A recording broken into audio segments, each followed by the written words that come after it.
Here's a little tip on how I enhance a perfect omelet. First, throw a couple slices of salami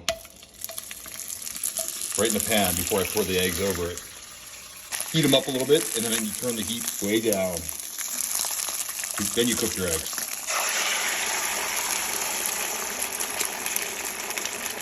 Look at that beauty. Low heat, just tip the sides, let the eggs flow in like that.